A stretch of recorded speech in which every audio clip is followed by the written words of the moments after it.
Ravi Kumar sir.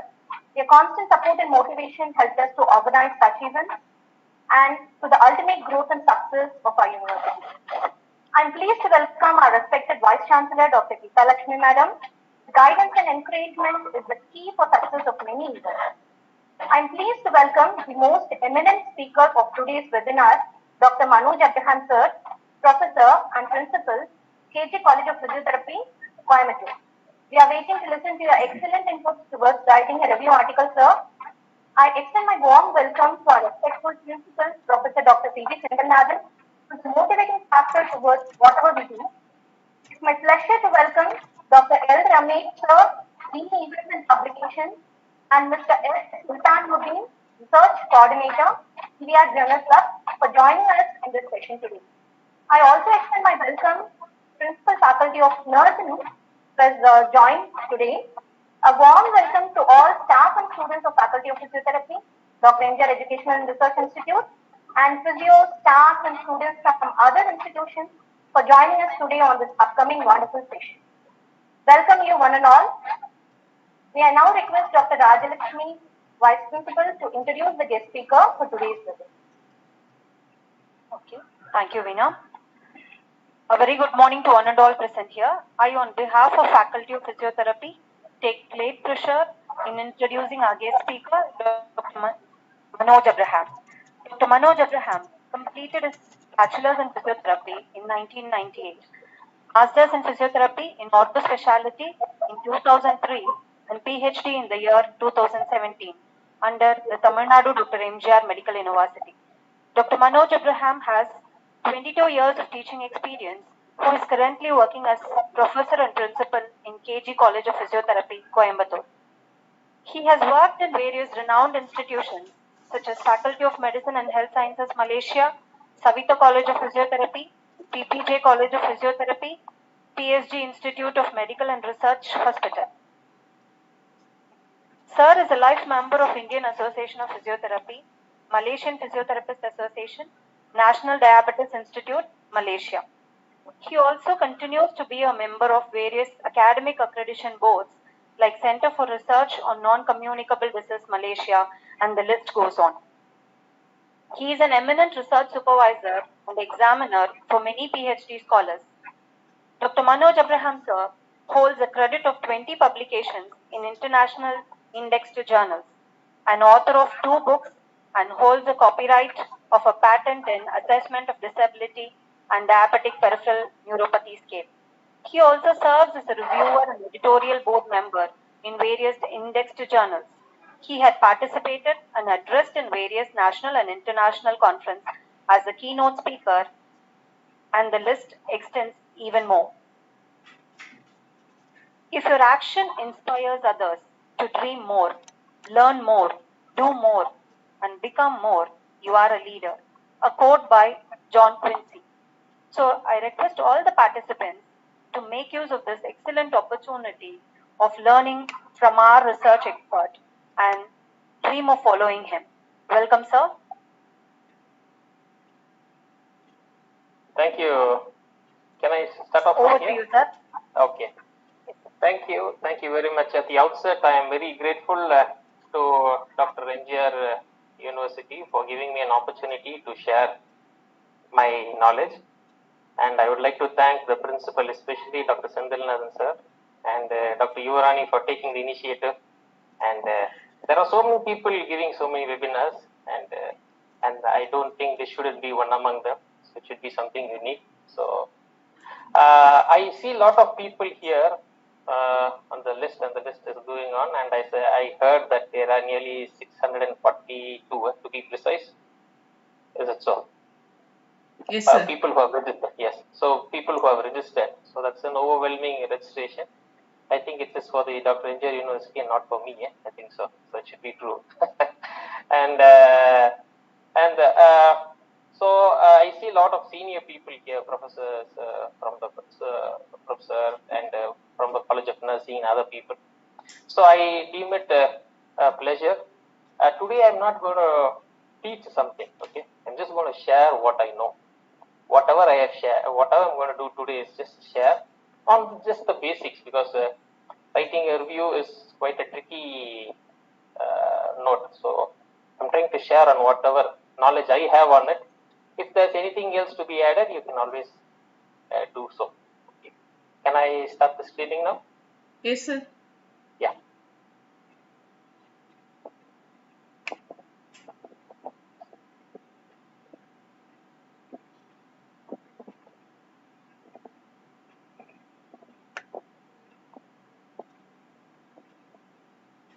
Is everyone able to see the slides? Yes, sir. Yes, sir. Yes, sir. Yes, sir. Okay. So first, and I should also thank the hospital, KG Hospital.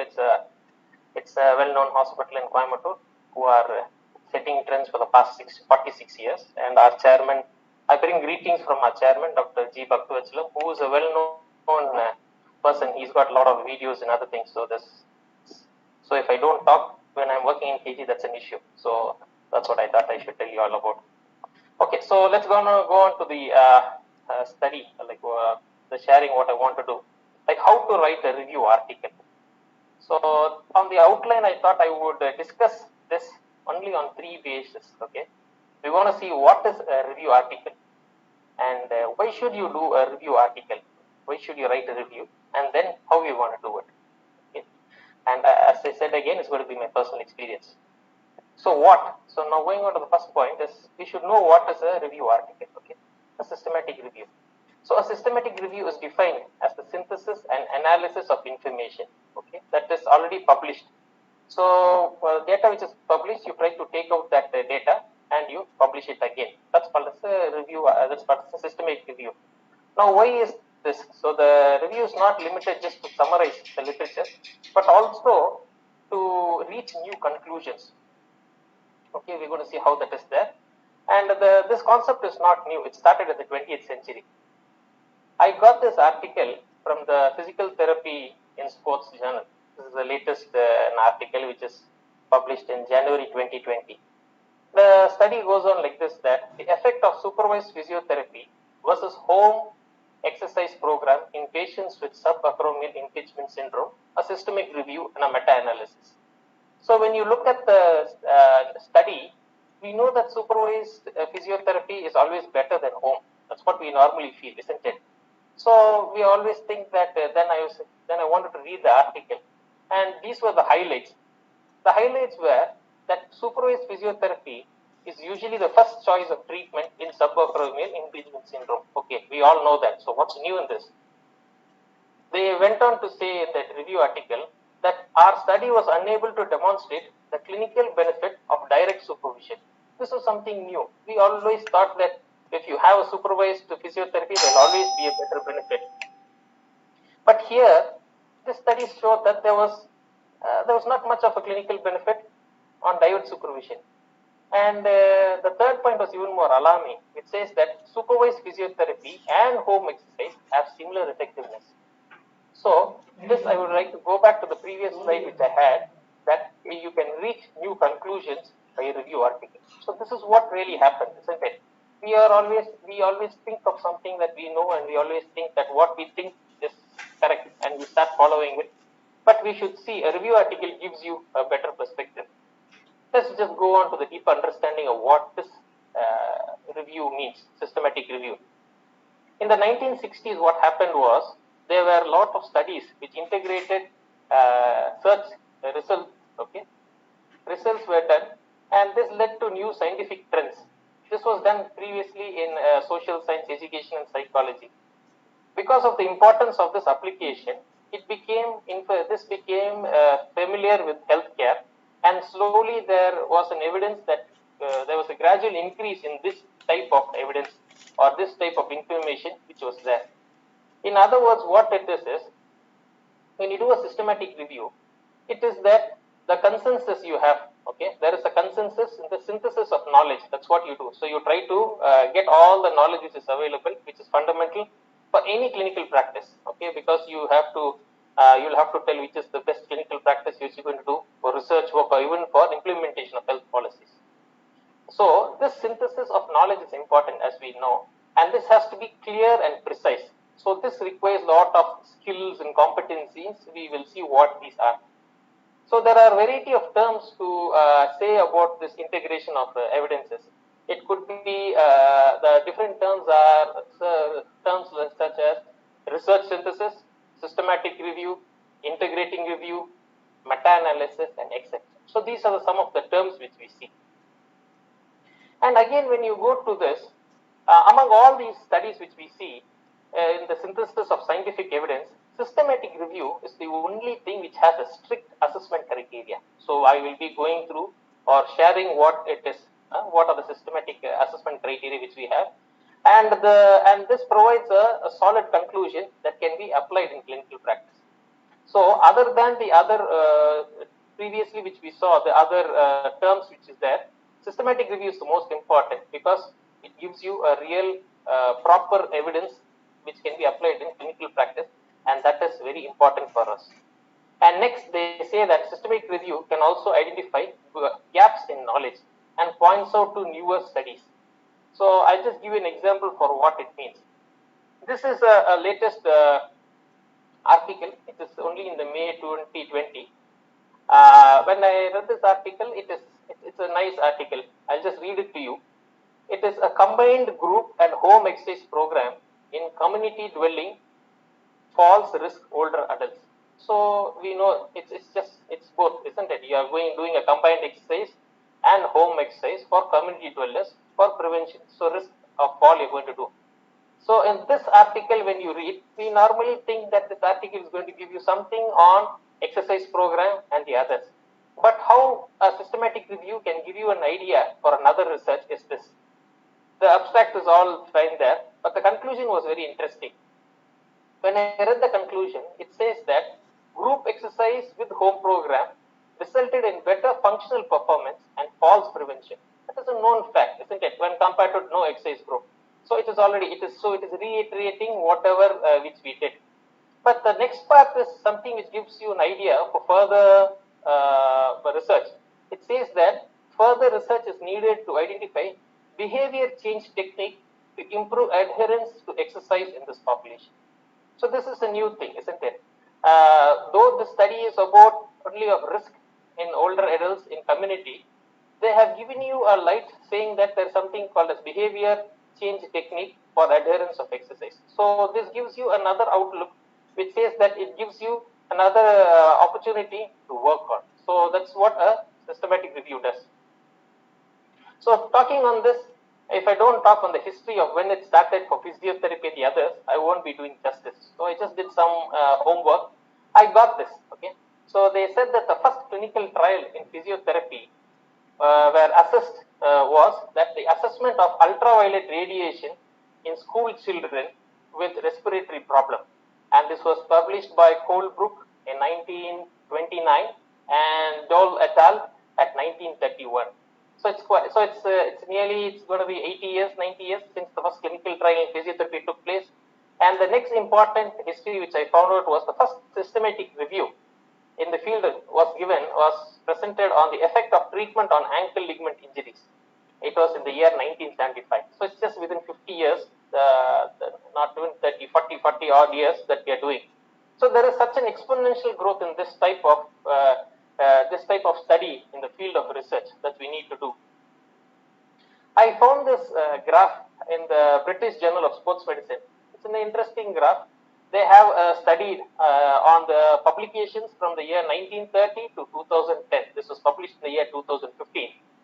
And they said that the people, like even from 1930s, they started publishing RCTs, randomized controlled trials. But only after 1980s, they started publishing more of systematic reviews and clinical guidelines. So when you see after 1980s, there is a sharp rise in the systematic reviews. The blue line here is for the systematic reviews which has been there. So this is indexed in Pedro, which gives. So this gives to an idea that systematic review is slowly catching up, and everyone has started following them. I just want to break down this. Okay, there is always a confusion. There are two terms which we normally use, which we interchangeably use. Those terms are meta-analysis and systematic review. These two terms are not the same. They are different. So I would like to start off with systematic review. So what is systematic review? Systematic review can be undertaken with or without meta-analysis. That's what we see. So difference between systematic review and meta-analysis is important. In systematic review, you try to group the data, okay, and you try to say what has happened. Whereas in a meta-analysis, you try to do something called as data aggregation. So you try to collect all the data which is taken from independent studies, and based on that, you try to say what is the outcome. So that is the difference between a systematic review and a meta-analysis. Again, going on to this, the Cochrane Collaboration Handbook says that systematic review is the secondary data which you do, and which is either from published or unpublished, which have an internal validity which you have, and it is gathered in a statistical analysis is done. It's more of descriptive analysis which you do when you do a systematic analysis, systematic review. So systematic review also aims to minimize the bias by using the explicit and precise method in which you have to do, because there is no shortcut in doing a systematic review. You have a protocol, a formulated flow chart to be followed. Whereas the statistical method of integrating the results and you of the studies which is included in the systematic review is called the meta-analysis. So I think that you would have understood the broad difference between a systematic review and a meta-analysis. So I just started on with what is systematic review, and we saw some why it what the history of it and some of the terms which are interchangeably used. Now coming on to the why. Why should you do a systematic review? This is a common question everyone asks. Okay, so the answer is just one. Okay, I just give you a few examples for that. The first one is the literature review is great demand in the scientific world. It is not only for the appraisal of our profession, but nowadays, as you work as professors or as you work in a college, it is mandatory by the authorities that you should have certain number of publications and presentations and all that. So you always start doing it. So when you look at the systematic review, there needs a stem for the increasing output. So everyone starts publishing a paper, but what happens is, who is going to read all those papers? Okay, that is a question. As an example, the example is in 1999, okay, compared to 1999, in 2008, there was 3, 8, and 40 times more papers. So there were 3 times more papers on malaria, 8 times more papers on obesity, and 40 times more papers on biodiversity in Web of Science. Just imagine publishing in Web of Science. So you see, so many people are publishing in all that. So with so many papers around, you cannot go through each and every paper which is of your interest and try to get. So that is where you do a systematic analysis. Okay. So this, and the next thing is, all are aware of this pyramid. I need not explain much about it. This gives you the level of evidence pyramid. Okay. So when you start off on the level of evidence, based off the expert opinion and all that, you work, the topmost or the most highest quality of evidence is your systematic review.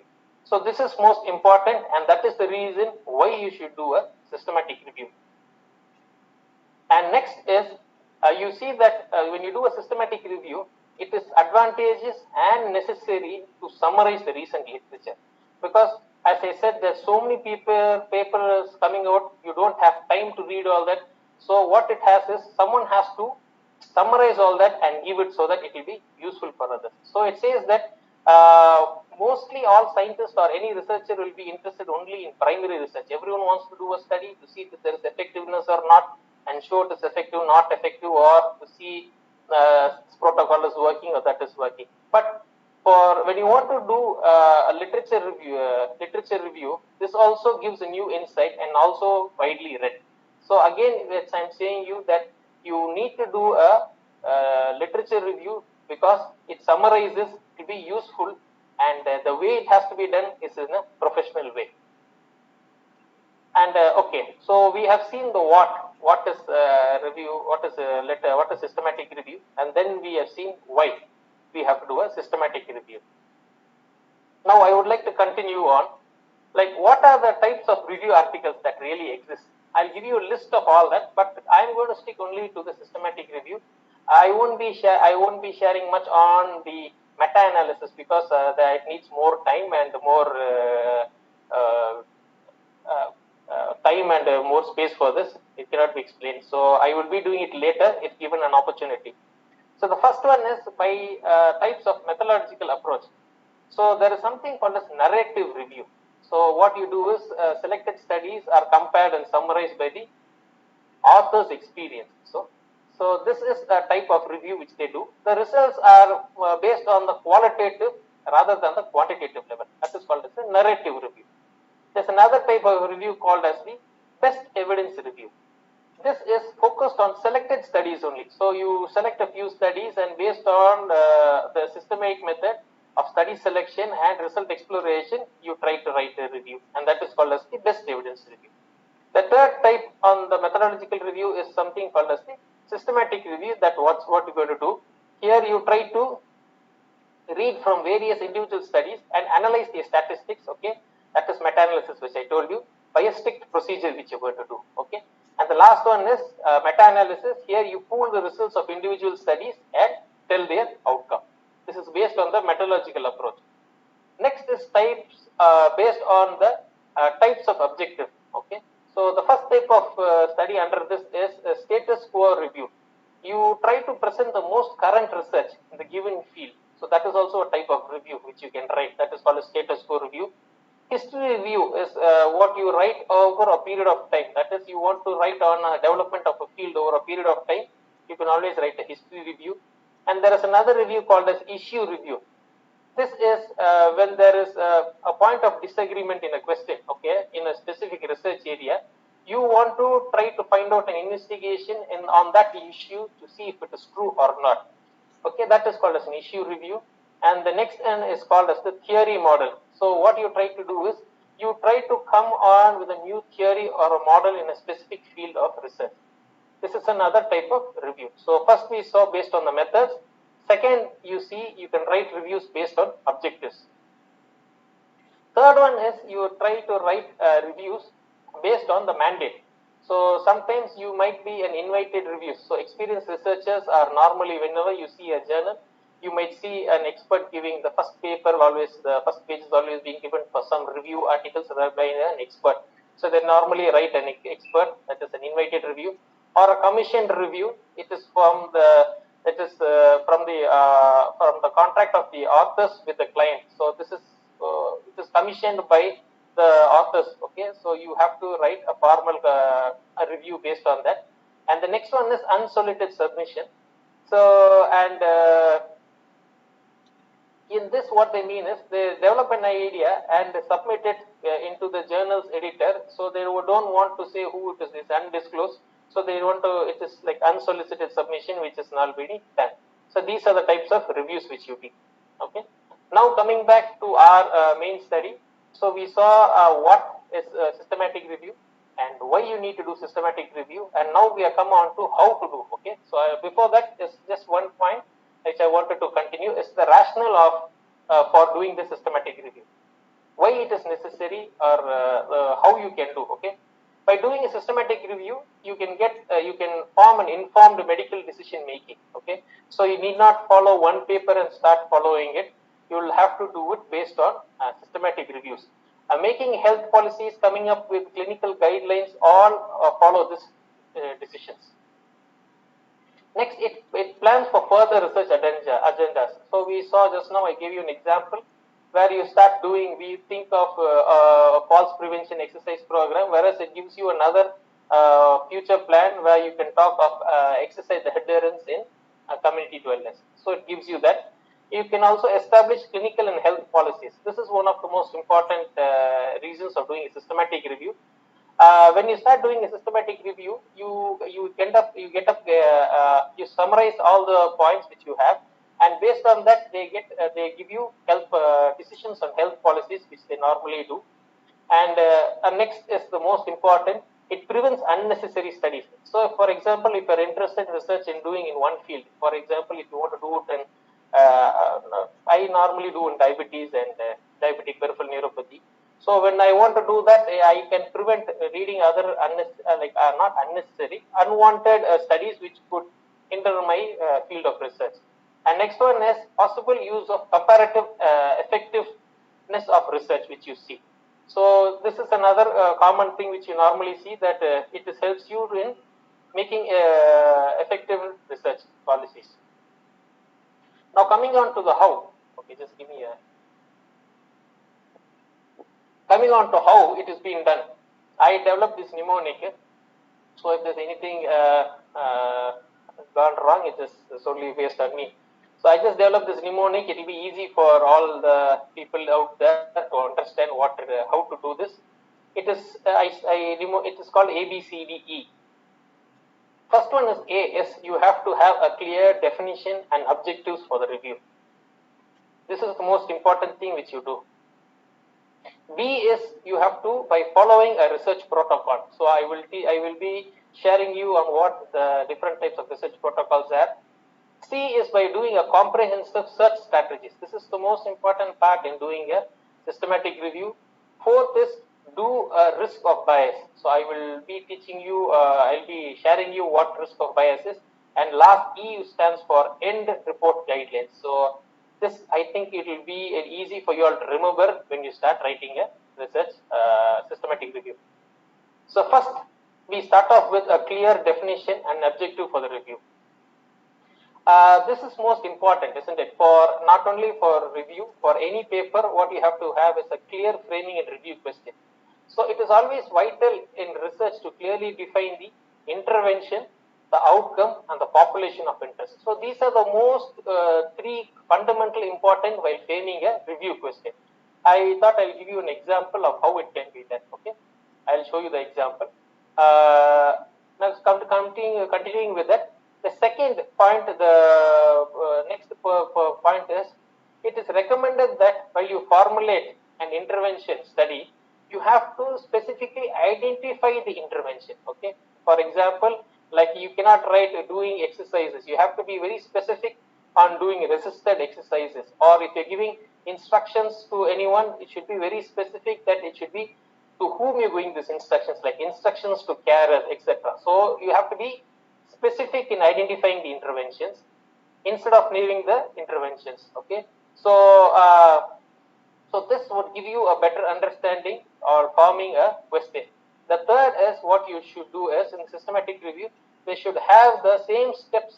Okay, so systematic review should have of intervention study should follow the same steps of framing questions. Okay, other systematic reviews, like it should be clear, direct, and well formulated questions which is needed when you want to do the systematic review. Okay, so first we saw is you have to have a clear definition of objective. I'll give you an example of that. Okay. Second, I said by following a research protocol. So now what do I mean? Okay, so nowadays I think research is not only meant for people in the academics, but it is meant for people even in the clinical side. Because there are so many people who are interested in research. I see so many clinicians doing a lot of papers, presenting and doing so many things. It is a very good sign for a physiotherapy profession that people are coming up, are doing much of research.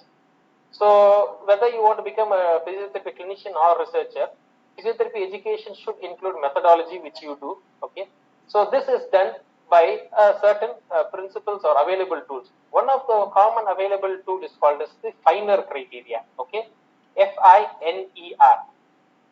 So F stands for feasible, interesting, novel, ethical, and relevant. I'll give you, this is the FINER criteria. So now what do I mean by that? So it can be, so I write down the FINER criteria here. F stands for if it is feasible. That is, I should see if the research question has adequate number of subjects, or adequate expertise, or affordable in money, or manageable in scope. Whether it's interesting. Getting answers should influence the investigators and the community. So this you have to see whether the thing is interesting or not. Next one is novel, whether it confirms, refutes, or extends previous findings. So it should be novel finding which you do. Next one, whether it's ethical, whether it is amenable with the institution review board will approve this or not. And next one is relevant. Is it relevant to the scientific knowledge, for the clinical health policy, or for further research? Okay. So this is one of the tools which is being used. But there are other tools which are there. I would like to share a few names, but I would go through only one tool, which is called the PICO. Everyone knows that. Okay, there are other tools. One is called the Prisma. I will be telling you on that. There's something called as PICO. And there are other tools, something called as GRADE. Okay, that is grades of recommendation, assessment, development, and evaluation. And SIGN, Scottish Intercollegiate Guidelines Network. So these are all tools which help you. Okay. Now you all might think that I've given you different names. Okay. So this is just like any other webinar where I give you names and you don't know what to do. So I have broken down and I'll give you an example so that you will really understand what I'm trying to share. Okay. I'm using the PICO or PICOT or this last word is changeable. There are a lot of criteria in this. Okay. So I'm sticking on to the PICOT. Okay. P stands for the population or the patients. Okay. What specific patients you are interested in. I is what is the intervention or what investigation you want to do. C is if there is a comparison. Okay. O is the outcome. Okay. Outcome of the interest. T is the time. Again, this I've given you just general idea. I will give you with an example. Okay. So PICO with an example. What do I mean? Okay. I have a study. You want to find out. Okay. So you want to see that you have a patient. Okay. Normally when you work. Okay. So from where will you get this ideas? You can get these ideas of doing a review is from people who work in clinical areas or people who are experts and other people or even from a patient also you can find out. So this is you have a patient who has difficulty exercising due to COPD and you wonder if pursed lip breathing technique may improve his endurance. This is what is your idea. Okay. So this is the idea which you get. Now this idea, I want you to break it down into the PICO principle, in the PICO protocol. Okay. So the P stands for patients with COPD. So that's your point, isn't it? So P is the patient. I is your intervention. What is your intervention? You want to use pursed lip breathing. So I'm put pursed lip breathing here. Now coming on to the C. C is you want to compare. You want to compare pursed lip breathing with something else. So with what you want to compare is regular breathing. Okay, normal breathing which you do. And O, what is the outcome which you want to measure? Outcome is to improve exercise endurance.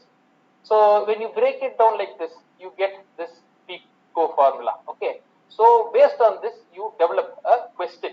Okay. The first point which I said is developing a question, isn't it? So the question would be is in patients with COPD, does using pursed lip breathing as compared to regular breathing improve exercise endurance? So this is a basic question for a systematic review. So I hope you would understand how to form a question. Okay. If I want, I will tell you again. This is just the PICO principle. You will just have to get an idea on what study you want to do. After you get the study, you just have to put in all the points here, like the patient, intervention, the what is the comparison and the outcome, and you can develop the question. Okay. After developing the question, what should you do? I would recommend you all to go and register. Okay. There are a lot of registries for systematic review. You know registries, clinical trial registry in India and other things. Okay. Those are all for a randomized control trial or clinical trials which you normally do. Okay. Whereas for systematic review also, there is an international registry and that is called as Prospero. Prospero is something called as prospective registries for systematic reviews. So this is the registry. It is in the National Institute of Health, which is a US-based organization which gives.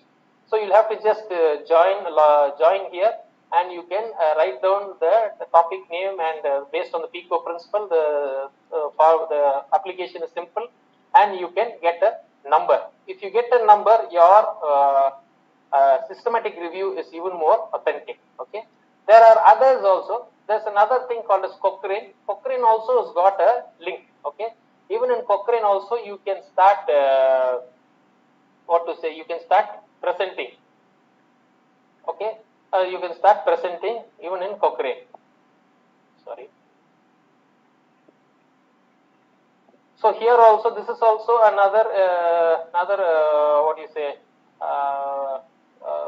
which gives you where you can register for your review papers. Okay. And the next one, those two, the first two we saw as the Prospero and Cochrane is more for medical related, and Campbell collaboration is another organization which you can do, but this is mostly for social papers which they take. So again, you can enter, you can register in any of this, and you can get a registration number. So first you have developed a question, okay, based on the PICO principle. Second, what you have done is you have registered with any one of the people, any one of the organizations in which you want to do the study. Okay. Now I wanted to show you this. This is a very common window everyone knows. Okay. Just for the beginners, I just thought I will share a few things here. Whenever you go to, this is PubMed Central. Okay. So PubMed Central. Normally you can go. There will always be a login link. You can open an account through your Gmail ID, okay, Google ID, you can open. So once you go in here, you can type, okay, I will tell you how to do the type and other things. Two things I want to tell here when I want to do is, if you want to do on any one, say for example, I have typed here as non-specific low back pain and manual therapy. So I have typed this, and I want, these are the number of articles which I get. I'll have to take these articles based on the whatever research things I want here. Two things. One is, if everyone can see, there is something called as create alert here. Okay, so you can activate it. So any new publications on any of these topics will come to you. Okay, and next one is, when you scroll down. Okay, I haven't got a screenshot of that. When you scroll down, you have what you can do is you can type only non-specific back pain and search. Okay, and next, again you can do another search calling, typing down only manual therapy. So when you scroll down, you will have filters, you will have down all the searches. So based on that, you can select whichever search you want. And here, based on the publication, whether you want 1 year, 5 year, 10 year, and if it is funded or not funded. So there is a lot of things which you can use here. So basically, just two things. Just register here, create an alert, and try to type the keywords here and get. Okay. Now I will tell you how you have to do. Okay. So I just showed you how you have to do a search. Okay. I will tell you really how it has to be done. So the comprehensive search strategy is what you have to do. First, after formulating the revision question, you should determine what is the inclusion and exclusion criteria that you will be considered for your study. Okay, that will be for your review. I will give you an example for that. So this should include what you mean is the study design. Okay, study design and the characteristics of study. Say for example, the sample, what type of sample you want, type of treatment, duration, equipments used. So based on this, you can have an inclusion criteria. And dates and language of publications also are something which you can include in the inclusion criteria.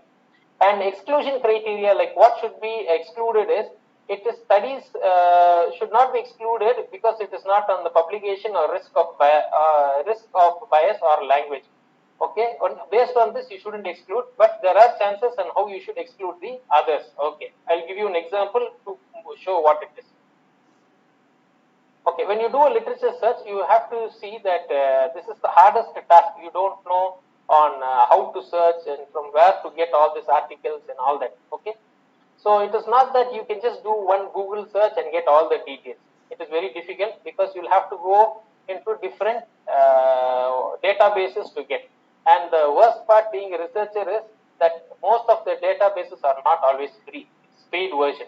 So whatever you do, and literature, you do a systematic review, but you do from only free databases, it is not considered correct because there are other databases. So whenever you do, it should be that you should do from all eligible data. That is what you should do. Okay. Some of the paid databases are, these are some of the paid databases like Embase, Sinan, Medline, and PsycInfo. These are certain universities normally buy these so that you can access these data to get this results. Okay. You should note that there are only 14 physical therapy journals that are indexed in PubMed. Okay, and the free version is Medline. So the PubMed which we normally search, which I showed you before, is a free version of the Medline. So even in that only you get only few. So you have to make sure that whenever you're searching for studies related to physiotherapy, you will not get all only on the free access database. So that is one point you should know. and then at least you should start. So what does it do? So it's difficult. So you can follow any one of the protocols which has been given. The Cochrane recommends that PubMed or Medline Embase. Okay, and this is another thing called as Central, that is Cochrane Library Central Registry for Controlled Trials. So if you can get studies out of PubMed or Medline, Embase and Central, at the minimum, this can be accepted for publication as a systematic review paper. So this is what I wanted to tell you. So don't worry that this is already a free version. PubMed you get, Embase certain institutions will give you. Cochrane, if you register with them, you can get access to them. Okay. So now how you can plan. So I'll give you an example that how you can search your information. So this planner will assist in undertaking a systematic approach. Okay. So resulting. So you'll have to identify the key concepts, information sources and materials. So first I will write down the problem here. Okay. I'm sticking on to the same example which I gave before for the PICO. I did, isn't it? We did for PICO, we did a study. It is called in patients with COPD, does pursed lip breathing as compared to regular breathing improve exercise endurance? So this is the issue which we have taken. So we will see how you can break it down into the search articles. Okay. So what you have to do is you will have to write down using PICO formula. You have to write down. Then you have to list the main concepts, then synonyms, combine and mesh readings. Okay. So this is what I meant. Okay. So you have to plan your information. So this is called as a systematic log which you should have. So you have to write down. So these are the different subtitles which you have here under which you need to fill. First is the main concept. Okay. Second, keywords. Next one is alternating terms or truncations, synonyms, excluding concepts, mesh words, and time. So you have to write down these particulars on one side.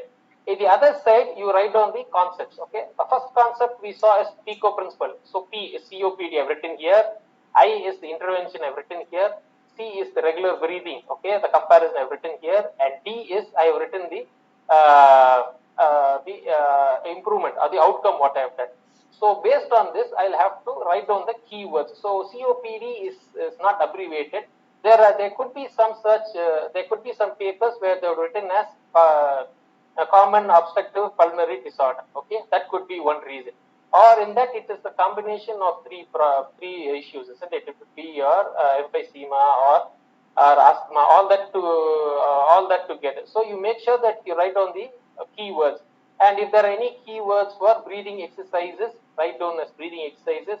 And next one, pursed lip breathing, regular breathing as regular breathing, normal breathing. And exercise endurance, does it have any word, any change? You have to write down here. Next is alternate search using truncations. Okay. Now this is an important point I want all to understand. This truncation is when you want to find out about a word. Say for example, I'm giving you pain. If I write down pain, okay, I type in Google as PAIN and I give enter, I will get lot of stories on pain, clinics pain and all that. But if I write down pain and the end I put a star, okay, I type down pain, PAIN, and then I put a star at the end and enter, I will get all things related to your pain only. Okay, so all papers related to pain, types of pain, what are the characteristics of pain and all that. So this is another term which they normally use or they ask you to do. So the reason why they ask you to do is it is useful. Another truncation what they do is the word color.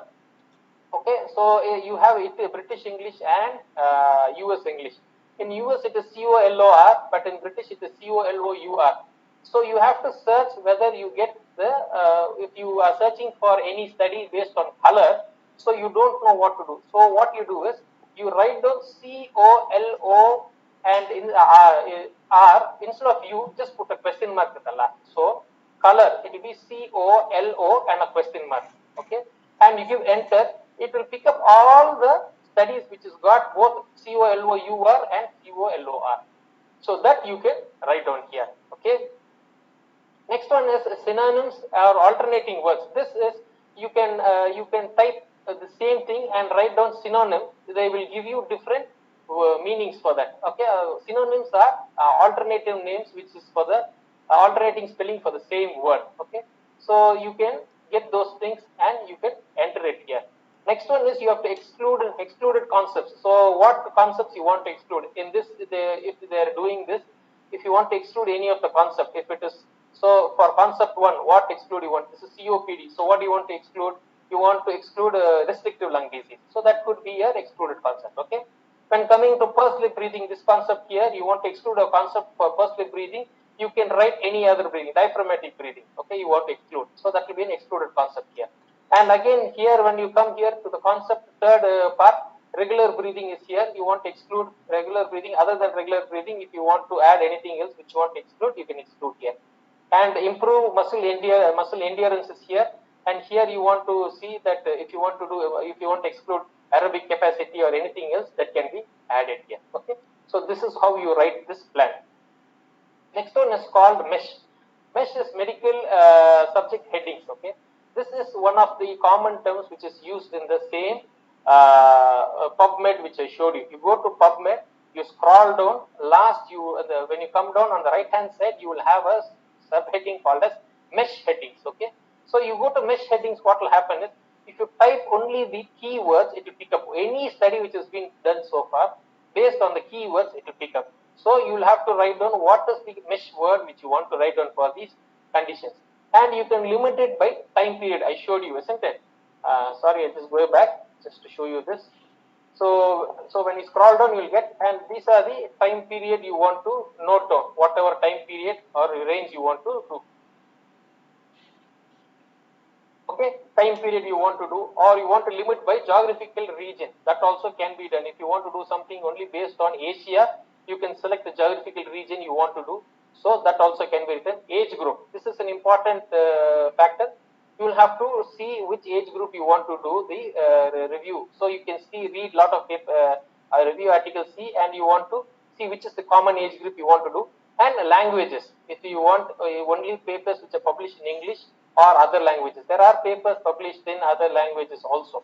So you can check and you can write down for this. So when you have this record database, you can start your study. So there are a lot of other information sources. Okay, so you have to get the key information from peer-reviewed articles, conference papers which you do.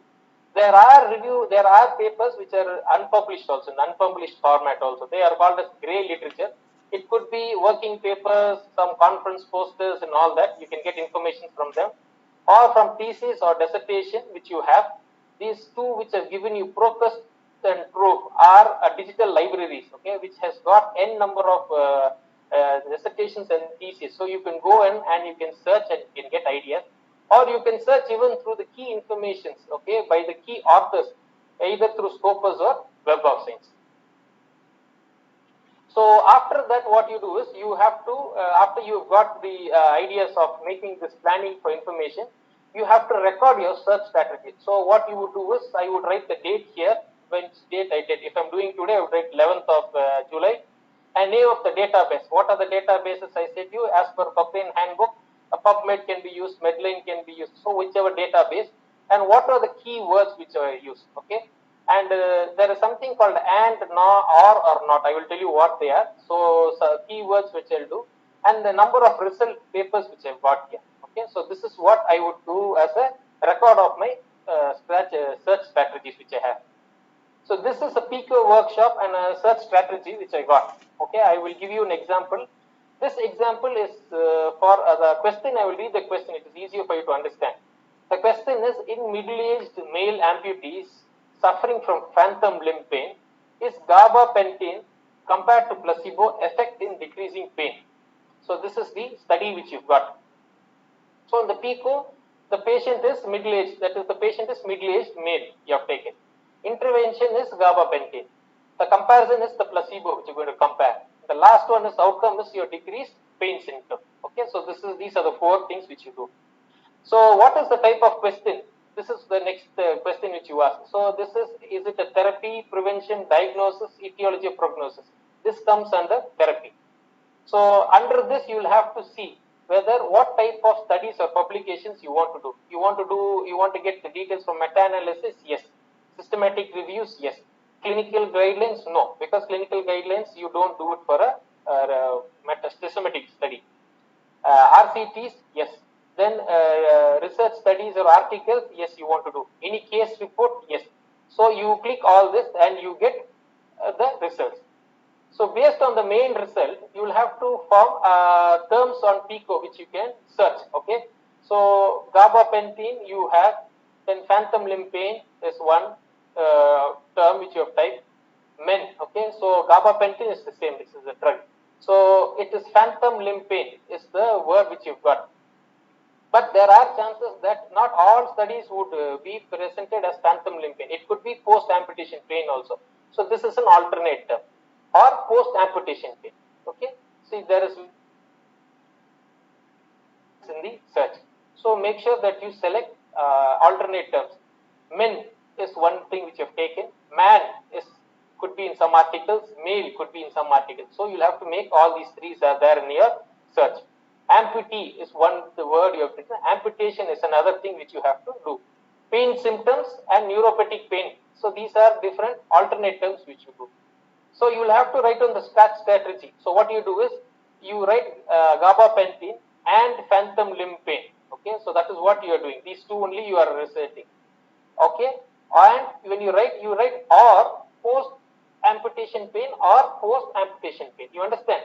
So and this if you want to get results on gabapentin and phantom limb pain. But you want to get results even on these two terms, you should write them as or. Otherwise, you will get all the results. You won't get the proper results. Again, gabapentin and men or man or male. You understand? I've taken these words from here. I'm using the alternate terms. So these are the strategies. Next one again, gabapentin and amputee or amputation. So this is another way. And the next one is again same thing, gabapentin and pain symptoms and neuropathic pain syndrome. So you have to select these terms and type these terms so that you can get the correct results. Okay. So what happens is after this, after you result, you will get, okay, now you have to see, this is your inclusion criteria which you're trying to do. So the gender would be male because initially you told it is going to be males only in whom you're going to study. Second age group you have written as middle age group. So for middle age group, you will have to come with a definite age of, find out the definite age. So it is from 45 to 64. That is what you try to find out based on studies, and you have to give it a limit. Okay. Years of publication. When do you want to do a study? You want to do the last 15 years from 2005 to 2019. Language is English. Okay. And the databases in which you want to do is could be Medline's, Scopus, Cochrane Library. Okay. So based on this, you would get the find out the searching strategies. Hope you all understood this. Okay. Now after this, okay, I just take a break just to ask if everyone is okay. Anyone, can anyone answer yes, no, please? Yes, sir. Yes, okay. Is it all clear? Is it all clear? Okay. Yes, sir. Fine. Okay. Okay. So absolutely clear. Okay, Thank you. okay. Thank you. Thank you. So now what has happened is so we have sorry. Okay. So we have done all this. We have screened the question. You have got the alternate terms. You know how to do the search strategy. Then you know how to apply the limit. Okay, and you know the list of databases where you can get all this information. So after this you have typed everything. So after this, what is happening is you're getting a lot of articles, isn't it? So you should know how to screen these articles. So you should know which article is good, whether it can be accepted or not accepted. So how do you do it? So technically they say that once the database search is complete, the next is to identify and select relevant articles, okay, from those which are retrieved, okay. So here is this, each article should be evaluated for inclusion and exclusion criteria defined by the your systematic review protocol. We will see what it is. They say that the systematic review should have at least 2 to 3 people in the group. So they should have at least 2 reviewers to review the article independently to minimize the bias. Otherwise, one person would be overloaded going through all that. So then again, when necessary, when there is uncertainty, you'll have to make sure that the third reviewer should be given for an independent decision. Okay, I will tell you what it means. Now coming on to see how you see that this paper is selected or not. Okay, these are the steps which you should do. So So the most common is the title. Okay, you have typed the title, isn't it? So you'll have to see whether the title meets the eligibility criteria, whether the title which you got from all the studies, whether it is eligible or not. If it is eligible, you go. Okay, so no means you have to exclude. Next is the abstract and the summary. So when you read the abstract, you should see whether it meets the eligibility criteria. So what do I mean by the eligibility criteria? These are the eligibility criteria for that study. Okay, I'll have to get people who are male only.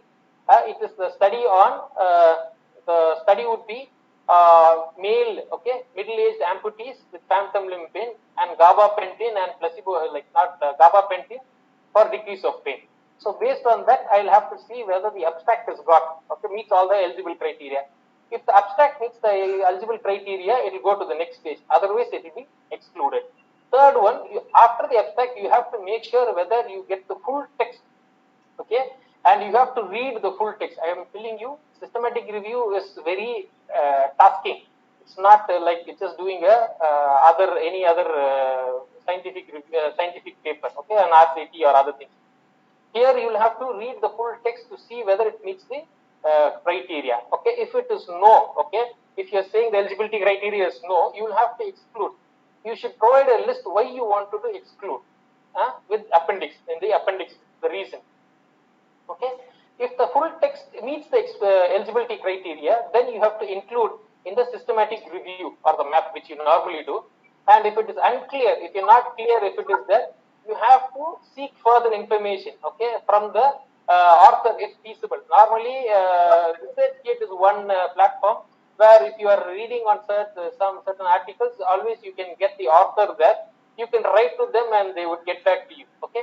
So again, based on that, if the eligibility remains uncertain, you have to list, okay, and based on the appendix, based on the sensitivity analysis, I will tell you what it means. So any paper you read, you see whether the title is matching, then the abstract meets the eligibility criteria, the whole study meets the eligibility criteria, and then you include them into the systematic mapping. Okay. Okay. Next, okay, the next thing I'm going to tell you is a bit straightforward. This is a protocol called PRISMA. Okay, PRISMA. What is PRISMA? PRISMA stands for Preferred Reporting Item for Systematic Reviews and Meta-Analysis Protocol. There are two protocols. 2009 there's a protocol, 2015 protocol, and now I think they are coming up with a new protocol. I'm using the 2015 checklist. Okay, so this is very simple. Whatever paper you get, okay, try to understand. I think I can hear someone's voice. Hello, someone's voice, someone's mic is on. Dr. Satyabhushan, just mute your mic. Okay, thank you. Sorry. Okay. Now, whenever you look into this, you just have to have this checklist items, so that you have to see whether it fits into this or not. Okay. So for this is the administrative information. I'll just go few. Okay. You have to see whether the title is 1A. Identify the report as protocol of systematic review, whether the title is there or not, and if there's any update. Second, registration. See if there is any registry for the for your study, registration number you get, and these are your author information. I'll skip that. Coming on to the introduction, one is rationale. Describe the rationale for the reviews in context of what is already known. So you have to read the paper and have to see whether the rationale is as per the context. Next, whether the objective is explicit in comparison to the PICO effect which you have got. You understand? So you read the paper and you have to see, just for the introduction, you have to see the rationale and the statement, whether it is as the PICO principle. The second one is the methods. In this, the eligibility criteria. So you see that the study characteristics are as per the PICO protocol, study design, setting, framework. So you will have to see whether the eligibility is there or not. Okay. So if it is eligible, you select this. Next is the information source. So if whatever information source which you get, whether you get from all intended information sources, such as like any electronic database or contact with the study author, or any gray literature which you've got, you will have to mention here. Search strategies. I think all are aware like how you to do a search strategies. Write down the keywords, alternating words, truncations, mesh words, and you get the search strategies. Then coming on to the data management. So what do you do is how you have to, how the data was managed throughout the review. So this is the record in which you have. Then again, after this is the selection process. So far we have just read through and got the papers. Now is selection process, whether you are going to select that study which is going to be as part of your inclusion, that is part of your review or not. Okay, the selection process you do based on the eligibility inclusion of the meta-analysis. Then the data collection. So you will get data, okay, from either the which has been done pilot or independently and note them down, and outcomes, whatever outcomes based on that. Okay, there is something called the risk of bias. I will tell you what it happens. And data synthesis would come more under when you want to do a meta-analysis. Okay, so that is what will happen. So just remember, there is a protocol called PRISMA protocol. Okay, it is a checklist. So any study you do, make sure that you follow the PRISMA protocol so that it can be readily accepted, because worldwide this is the only authenticated checklist. This is one of the authenticated checklists which they normally follow. Okay, now I will show you the flow chart. Okay, so far I showed you what PRISMA checklist is. So how the flow chart would be.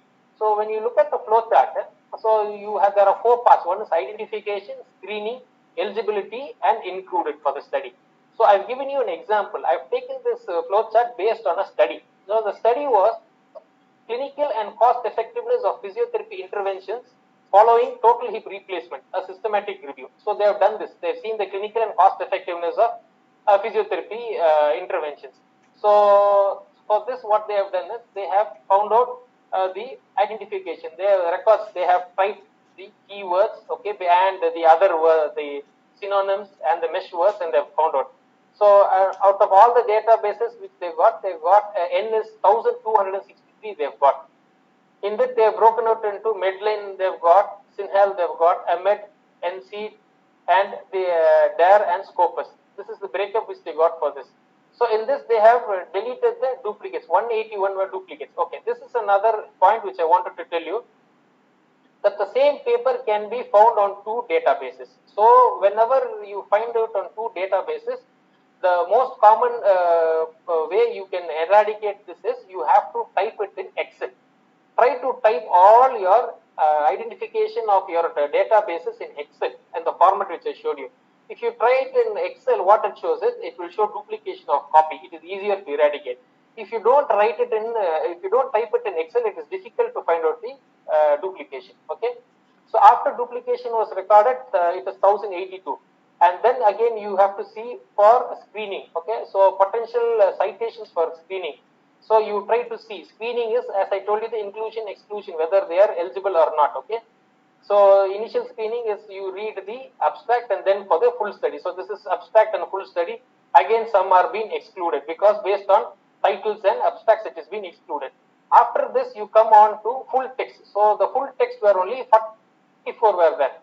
Okay, out of the 1263, only 44 full text were based on the eligibility. So, and that what you do is full text. The reason why you want to exclude it is one was pre-operative intervention. Okay, so we are seeing on physiotherapy intervention. So pre-operative protocol only, not physiotherapy, not relevant outcome. So these are the reasons for you want to push out. So based on this, again it is reduced on the inclusion and exclusion criteria, and studies for data synthesis is only 20 studies.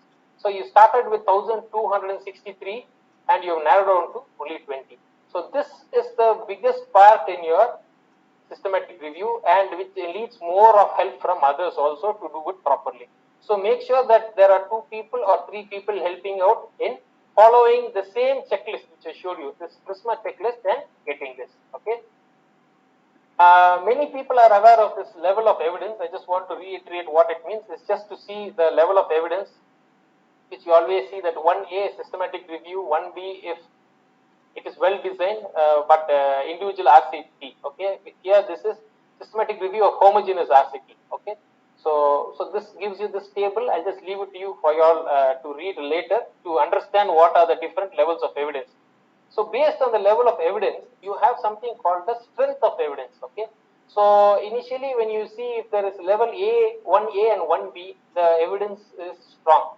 Whereas when it comes down to moderate level, when it comes down to level 2A, B and level 3, it is moderate level.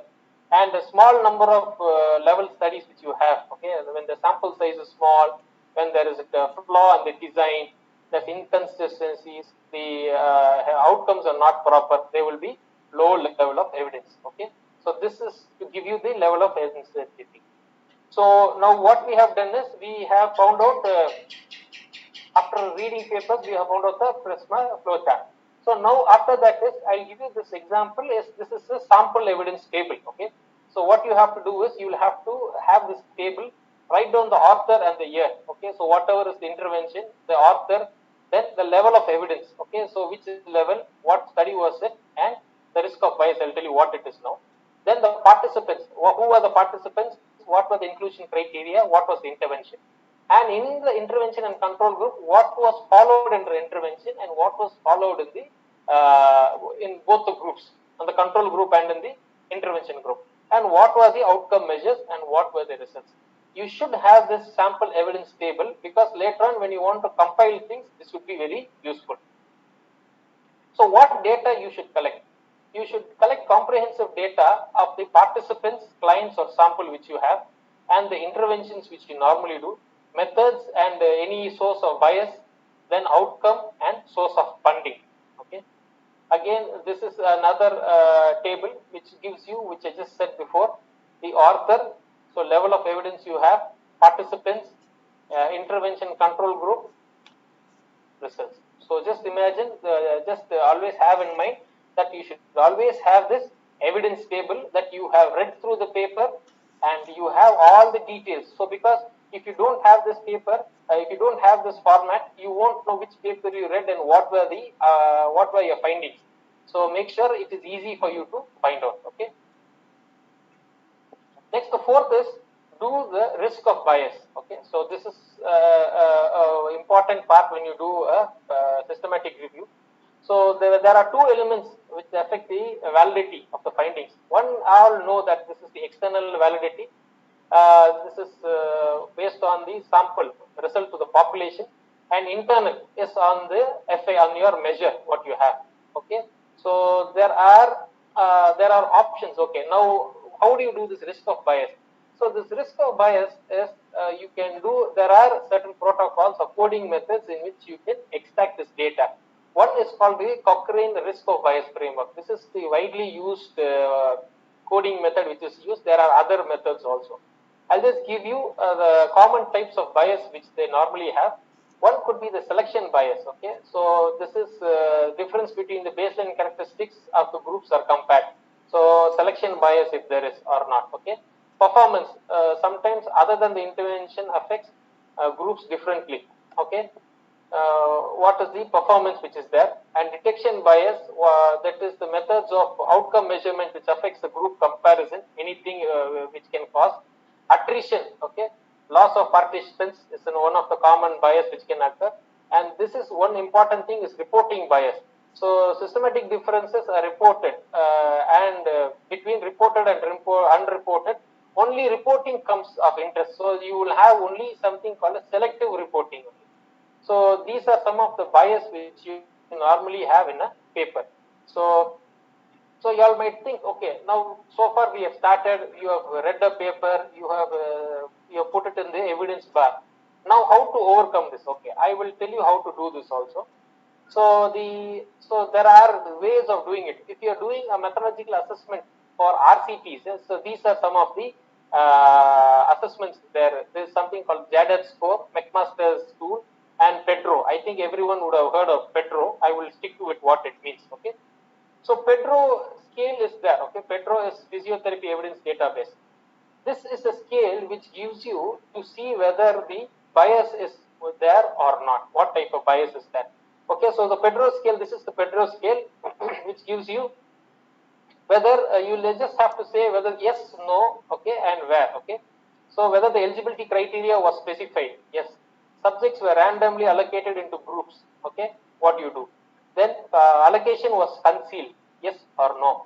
whether there was blinding. So these are some of the questions. Based on that, you do the Pedro scale. Okay. And for non-RCTs, these are some of the other methods. Okay, these are all available online. You can read these. Okay, so this is based on the bias. Okay, so I told you that you have to do something called as bias. Okay, so based on that, this is the table which you need to put. So first one I put here is the table here is selection bias. So based on selection from RCT, what I've got. Next is performance bias, detection bias, attrition bias, and reporting bias. So this is what I will do. In this, I will see if the random sequencing generation, then allocation concealment is there, baseline. So all this is based on the questions asked. You will understand. So it is just based on these questions, you will have to put this table. Okay, allocation baseline, then performance blinding of the personnel of the participant, detection, blinding of the outcome, blinding of the assessment objective, attrition, incomplete, reporting whether it is selective reporting, then overall risk. So here there is one person who has written his paper. So the score which is given is, if there is a positive, yes, you put a plus. Okay, if there is low risk of bias, so based on this, you will come on to the low risk of bias. So here you put plus again, if based on this plus, and if it is not here, minus. So this is what you do. So based on this, so when you see this, the number of pluses 1, 2, 3, 4, 5, 5 pluses and 1, 2, 3, 4 minus. Okay, so what is the score you get? So 1, 2, 3, 4, 5, 1, 2, 3, 4. So the score is yes, medium. Okay. So based on this, the overall scoring will give you. The overall scoring for 0 is 0 to 3 minus. Okay, then overall scoring is less. Okay, the low bias is low. 4 to 6 minus. Okay, if there are 4 to 6 minus, it's just based on the minus. So there are 1, 2, 3, 4 minuses only. So 4 to 6 minus means moderate risk of bias, and if there are 7 to 9 minus means high risk of bias. So this is how you calculate the risk of bias. So for this paper, the risk of bias is 1, 2, 3, 4. So it is a moderate risk of bias.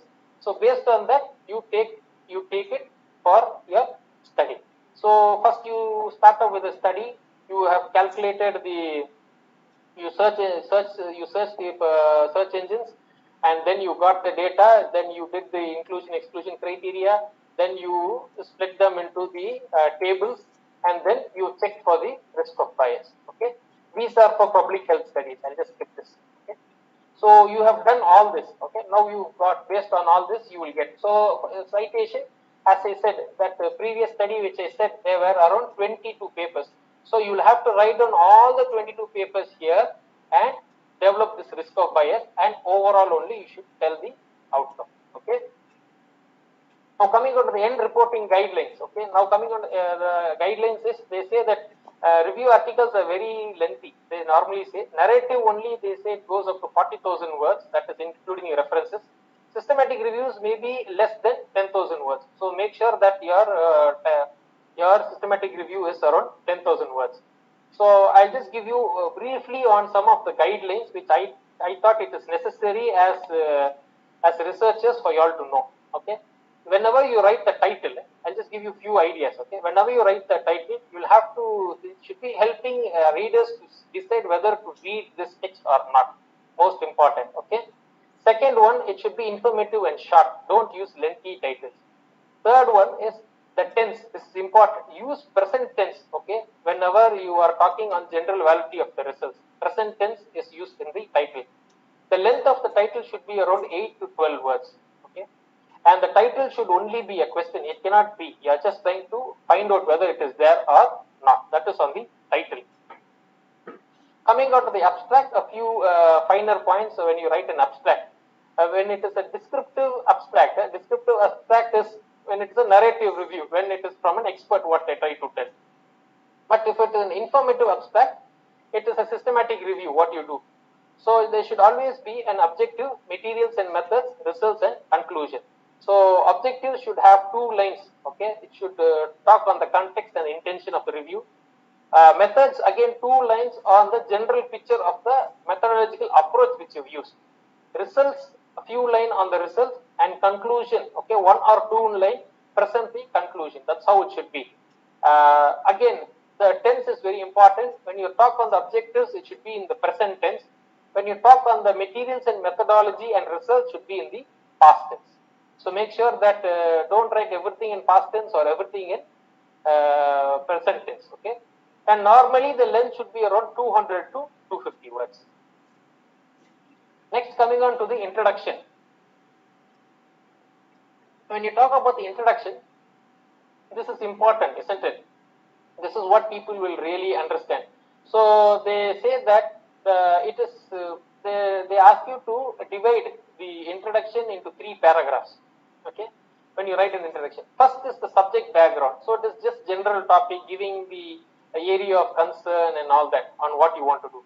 Second topic, second paragraph should always be on the problems. Okay, what is the study? Why you want? What is the problem? What are the trends in the problem? What are the new perspectives? If there's any research gap or other things.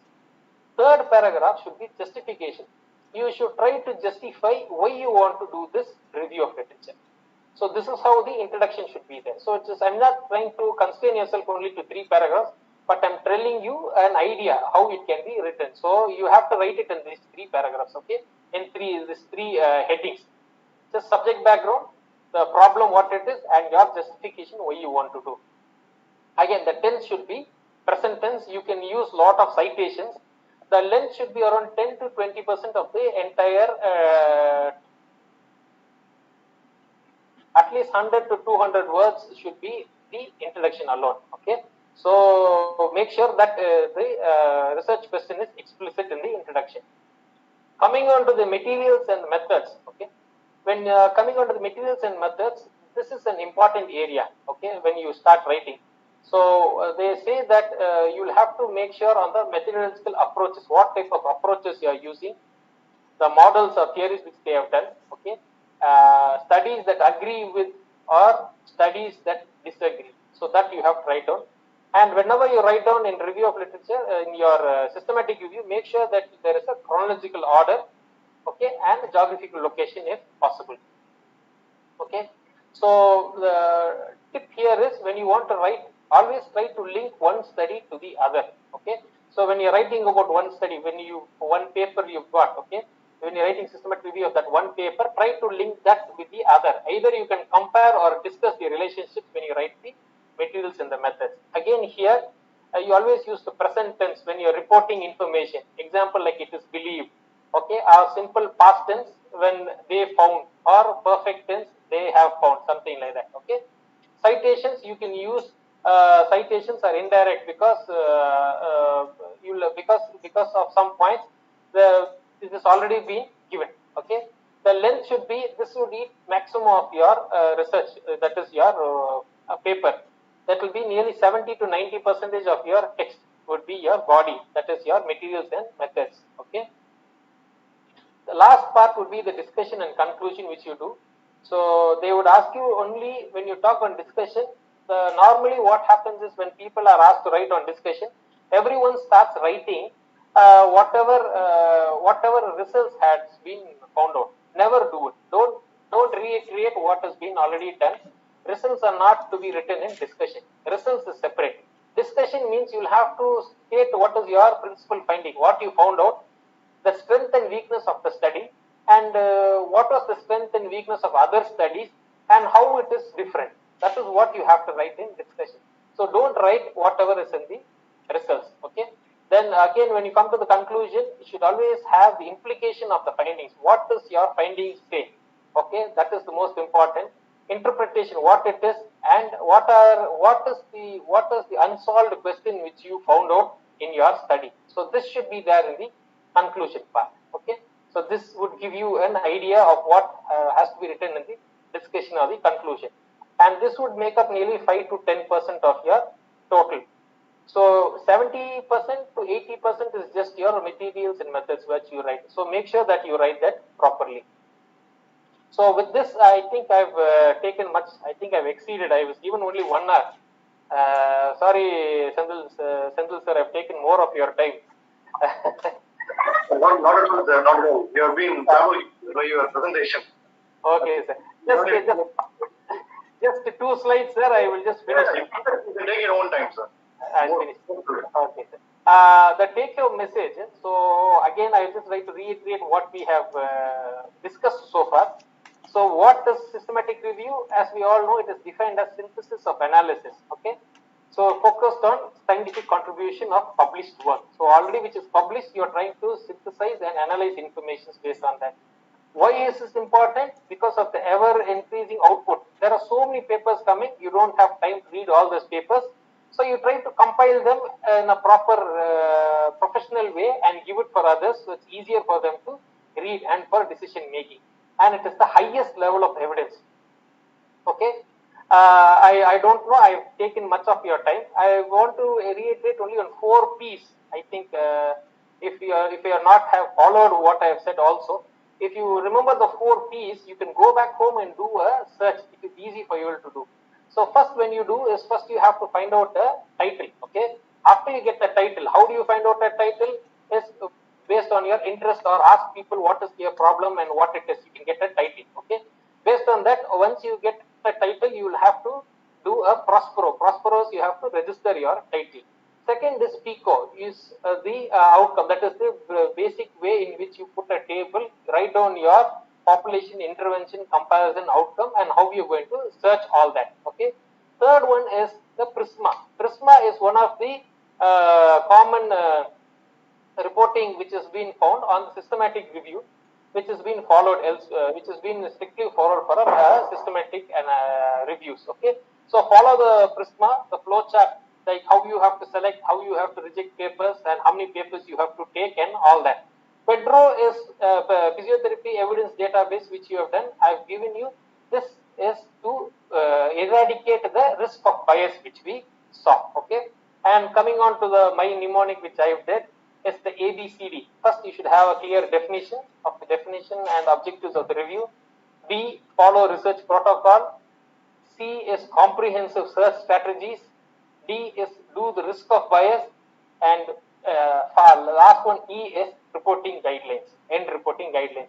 I've given you a few tips on how a title should be, and how an abstract should be, and how an introduction, materials methodology, and the conclusion and discussion should be. So I hope and pray that these are some of the references which I had. I hope and pray that it has been useful, that you have learned something. I know this is a new way of life, webinars. So hope everyone gets used to it, and thank you for the opportunity. I would like to thank once again Dr.M.G.R. University, the principal, the staff, and my chairman, and not the least, God Almighty, for giving me this opportunity. Thank you, sir. Over to you, sir. Thank you, sir. Thank you very much, sir. You are really very informative, and we have learned a lot about how to write a review article. So many things are new to us, and you have been explained everything in detail. I hope all the participants imbibe a lot of knowledge from today's webinar. And, thank you very much, sir. Thank you very much for taking to prepare all these slides and making us knowledgeable. Really, it's fantastic. Okay, sir. Thank you so much, sir. We have the Faculty of Physiotherapy and our management and the Journal Club of our university, as well as our Journal Club, David Maggie Journal Club. I thank from my bottom of my heart. I express my sincere thanks for having our invitation, and done a great job, sir. Thank you, sir. Thank you so much. Thank you so much, sir. Thank you so much. Over to you, Ravani. So shall we have the question session, sir? Yeah, sure. Kamakshi? Yes, ma'am. So it was a mind-blowing session, and there's a wonderful comment, sir. They have requested for the PPTs and said that it was a very informative session. One question is that how to do meta-analysis study from the review collected, and what is the statistical procedure to be followed in it? As I started off saying that is not in the scope of what I'm presenting today. That has to be done as another session. Hope your principals gives me another opportunity to share on meta-analysis. I would love to do that also. Definitely we'll do that. Because that's another protocol, and it might take much more time. So that's the reason. So what are the ethical ethical issues related to systemic reviews? Okay, coming on to the ethical issues is how the study was done initially. As I said, no, ma'am, you will have to have the chart. So when you do the screening of the articles, you'll have to screen whether it is based on the criteria which you have done or not. One. And next one, you have to read the entire study, and the risk of bias is one, which I said you, that article. So you use the Pedro scale, see whether the blinding was done, whether it was ethically done, whether this is feasible or not. So based on that, you can come out with an understanding whether it is ethical or not to be done or not. So that is what I would say. So one more question. Yes. So when we write a review, there will be a lot of paper to analyze. Yes. So some papers might be paid. So how to access that? You can access only to the institution, or how to follow? Okay. There are actually, to tell you, there are few search engines which are free. Others all are paid. So it is always useful that if you can ask your institutions if they can get access to that, it will be useful for you all to do this. So this would be an idea for other people, other researchers here, to ask your institutions if they can open up these databases. Gone are the days where you buy hard copies of your journals. Now, everything, it's not that you have to buy the journals. You can ask for online databases. Okay, you can subscribe for them. There are a lot of people giving that, so you can subscribe for those online databases. Linked with that, you can have you can get access to all these databases where you can get these. Thank you. So next question: what statistics can be used for systemic reviews? Okay, statistics here, what you normally do is, here you don't use much of statistics. What you do is, you try to summarize on whatever study you have. So, for example, as I said, you start out with around 1,200 papers, you have zeroed down to 20 papers. In the 20 papers, you will have to put the template which I showed you. Based on the template, the discussion is what you will try to see. So, you try to link both, like, this study, this is what was told in this study, and how that study is linked to another study. There is nothing like a statistical analysis. You cannot do a statistical test. Okay, that's what I mean. You cannot do a statistical test when you're doing a systematic review. But when you're doing a meta-analysis, yes. But I will tell you a word of caution when you do a meta-analysis also. Meta-analysis is just based on the result of the individual studies. So it is more of a quantitative data. So what you do is, it's not that all the data which you get is always correct. So that is a word of caution when you do a meta-analysis. Make sure that you don't blindly, that it's not that you will get those pictures and other graphs which you normally do when you do a systematic review. Thank you, sir. The next question. Attrition rate norms includes in a systemic study. Thus, attrition rate norms includes in our systemic studies. Yes. You have to see, because that is also one of the bias. Attrition rate is one of the bias, because when you take a study, if the sample size is around 50, I'm just giving you an example, around 50, the attrition rate has gone down by 10% or 20%, it would gone down to 40. So if it is 40, it is not what it is supposed to get. So you won't really get the desired outcome. So that is the reason I would ask you to think of attrition also as part of a bias. Attrition rate. Which guidelines we should follow for systemic review or on prevalence studies? Okay, for prevalence studies also, you can, any study, don't worry, it is because any systemic review, they ask you to follow only PRISMA protocol. So you just see, there are other protocols also. If there are non-randomized study, I will show you in just a minute.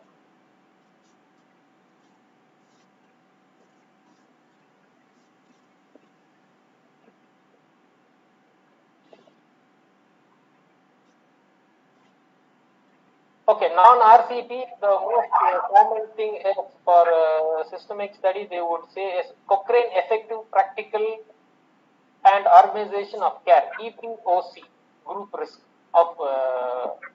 risk bias tool. EPOC is the thing which has been used for systemic study, non-RCT for prevalence.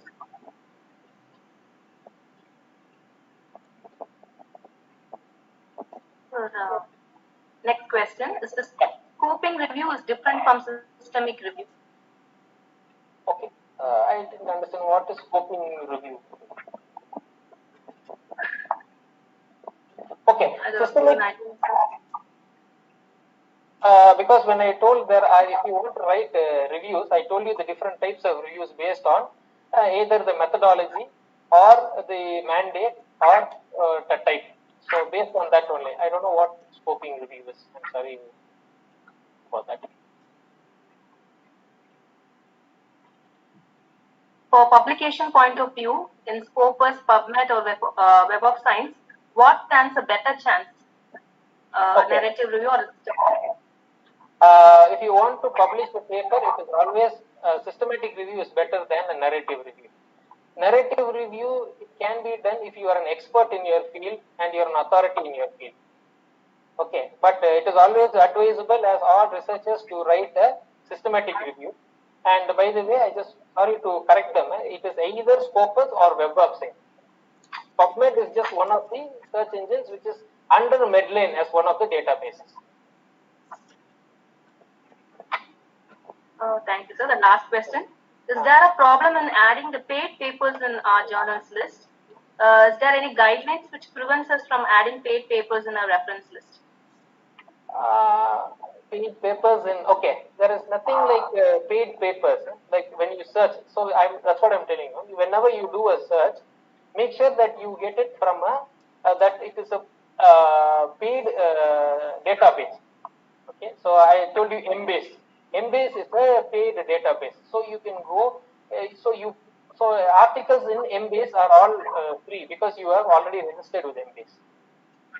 There are certain databases which are open if you are an independent review. If you are an independent researcher, they will ask you to become a member. You can join. There are chances for it also. What makes a systemic review strong? Okay, if you follow the protocol, either the way in which you got the question, either the PICO protocol or the Prisma protocol, and the risk of bias, either the Pedro scale which I gave you, if you follow that strictly, that is a very good thing for your systematic review. So does the impact factor and the index factor get influenced while doing these kind of review studies of some journals? No, actually, here when you do a review, systematic review, you don't see an impact factor at all. You just look at the interest of your paper. Okay, if I am doing a paper on back pain, I will look at only the papers on whether the back pain is on all the papers which is on back pain and manual therapy. That's what I would look.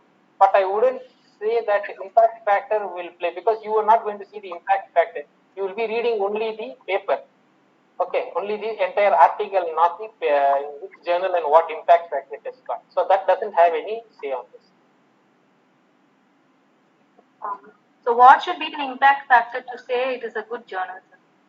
Okay, if it is commonly, I would say with all the paid, the search engines which I told you, either Embase or PubMed, all papers which are published there are Scopus indexed, or it could be in Web of Science. Ordinary papers is not there. Since you brought this up, I would tell you that if you want to publish papers in India, there is an UGC guidelines which gives you a list of journals which are being listed there. So other than that are all paid journals. So make sure that you take journals only, papers only out of those journals. And now UGC has gone one higher. It is even more making it strict, saying that if you publish in a fake journal, you only will be punished. You will only be penalized. So make sure that the journal in which you publish is a proper journal. Thank you, sir. Thank you.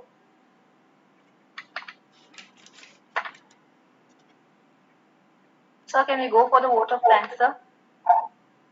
Any more questions, Ma? Any more questions? No, okay. sir.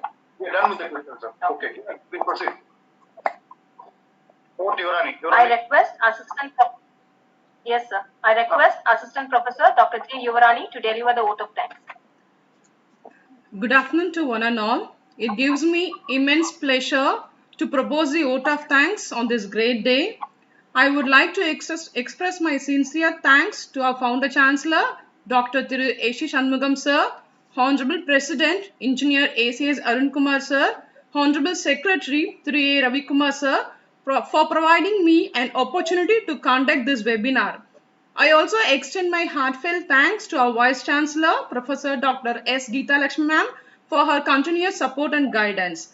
I also thank Dr. L. Ramesh, Dean Publications, Mr. S. Sultan Nuruddin, Research Coordinator, CVR Journal Club, for all the guidance and support.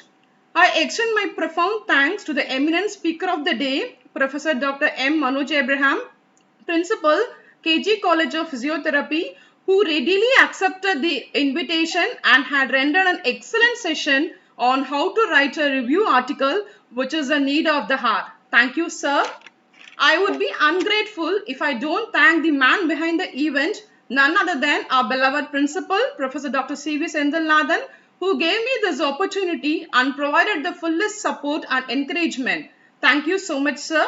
I extend my sincere thanks to the technical crew, Dr. S. Sudhagar, Associate Professor, for the e-brochure and the certificates, Dr. G. Dharani and Dr. K. Kamakshi for their continuous support right from the day of the initiation. I know that I trouble you a lot. Kindly bear with me.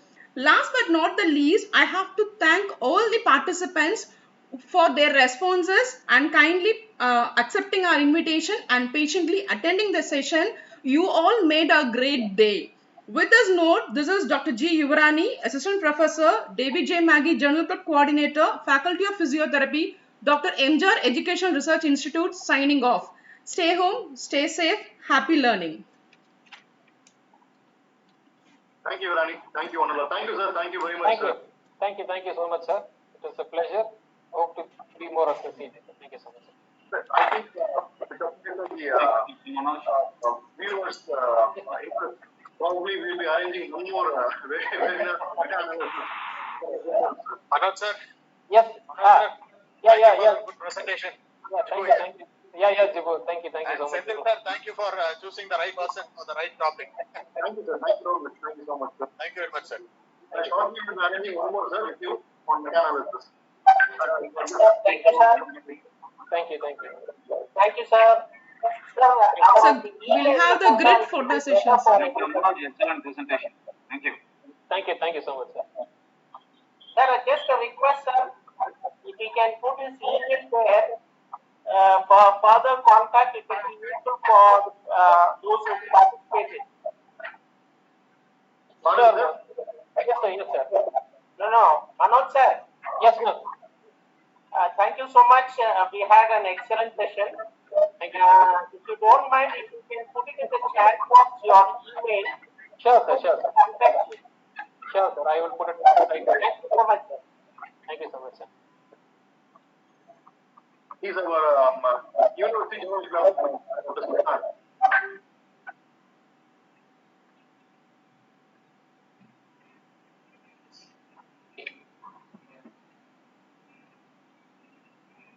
Manoj sir, is it audible?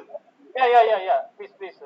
Excellent presentation. This is Subin from Cochin. It was a wonderful session, and presentation was excellent and explained all the topics regarding the research. Explained very well, meticulously. Thank you, sir. Thank you very much for your time and support. Thank you. Thank you so much, sir. Thank you for attending. Thank you so much. We will plan one more webinar, sir. Manoj, sir. Fine, sir.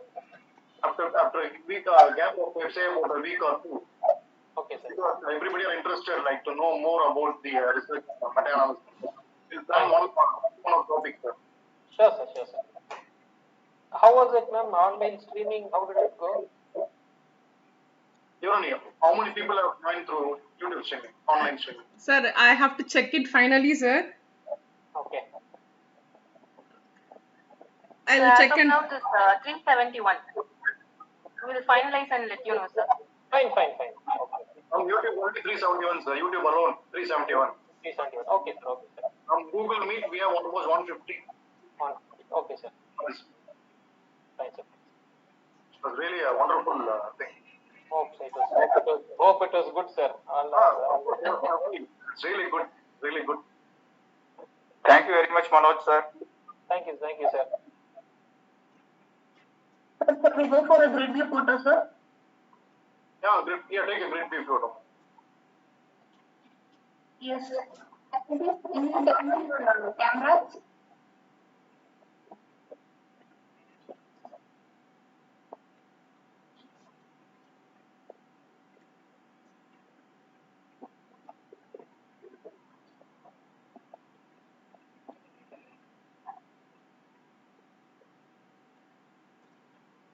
Why shall we turn on your camera?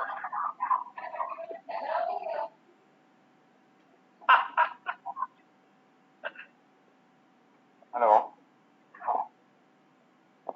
Jibi sir. Yeah, good morning, sir. You have done a great job, sir. Fine, sir. Thank you, sir. Jibi, please turn on the camera.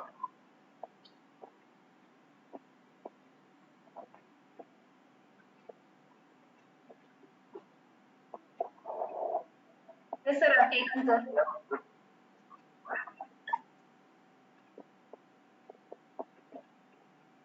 So you have done a great job. Thank you, sir. Thank you so much, sir. It's very good and very informative for everyone, actually. Okay, sir. Yes, a very nice presentation, and we have learned so many new things, sir. What, ma'am? You have already published RCTs and you're telling you learned. Yes, sir, sure, sir. I have already published a systemic review, but still I have learned so many new things from this presentation, sir. Okay. Nice to hear.